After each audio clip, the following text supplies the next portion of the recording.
Jordan Eilliott, of course, interesting prospect for a few reasons. He was Pro Football Focus's 23rd ranked player, which made him the number 3 defensive lineman behind Derek Brown and Javon Kenlaw, who were both first round high picks. But then 5 defensive tackles went ahead of Elliott, which made him the 8th tackle taken. So, Nick, let's just start there. Why do you think Elliott was available so late? And was it more of just Pro Football Focus overrating him a little bit, or how do you think it, and why do you think it shook the way it did for Cleveland?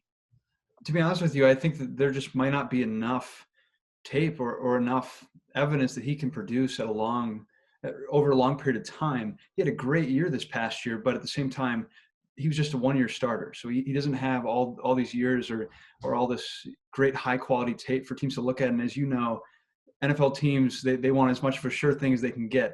And so Right. although it's a good 1 year, they want to make sure it's probably not a flash in the pan kind of thing. Nick, just when you watch him up close and personally, what did he do well? Where did you think he excelled, and how did he beat interior defensive linemen repeatedly at Missouri? Yeah, he's just explosive. I mean, that's the biggest thing I think when you watch his tape or watch him play. I asked him, I think it was after the Southeast Missouri State game, which is obviously not a high quality opponent, but I asked him just, what's kind of your mindset? Because there's a play in that game where he absolutely just crunched the quarterback, and the quarterback, he returned later in the game, but he was never the same after that. I asked Jordan, like, what's just your approach? And he just said, I think he said something effective like, really just destroy. So that's the kind of player that Browns fans are getting. And I think he's someone who, like you talked about, he's very quick on his feet. He's nimble. I don't know if he has I don't think he'd necessarily win a 40-yard dash competition, but as a defensive lineman in a short area of space, he can move quickly. He can get across a guard's or center's face really well. He likes to break out the swim move every so often. So you might see that a little bit, maybe less in the NFL. It's a little, obviously a little more higher competition, but he does have a swim move he likes. But yeah, he's just very nimble. He's great in twists. He's great on his feet. And so I think there's a lot to work with there just because he is an athlete. And he dropped 30 pounds going into this year.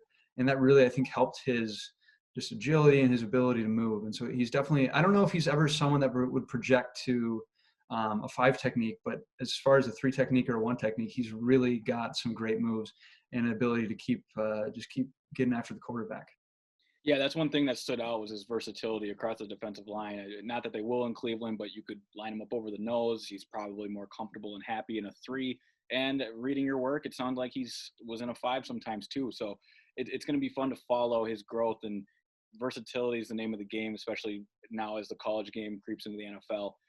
The casual Browns fan doesn't know anything about a 3rd round pick, nonetheless some D tackle from Mizzou. They're looking for the flashy wide receiver or the running back, the quarterback, something like that. Not to oversimplify it, but simply put, what would you want to let them know about Jordan Elliott that they may not know, something that isn't on the surface about this young man?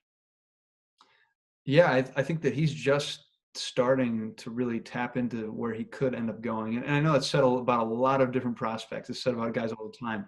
But because he's someone who is just a 1-year starter and someone who really is just growing into his own, he's someone really to watch and maybe not look at as much of college tape or his numbers and look more of where this guy could go, just because he's got such great length at 6'3". He's got such good agility. He's got such good size and strength. And so he's someone to watch who he very well just could be a career backup, but he also could be someone you might see at some point in a Pro Bowl.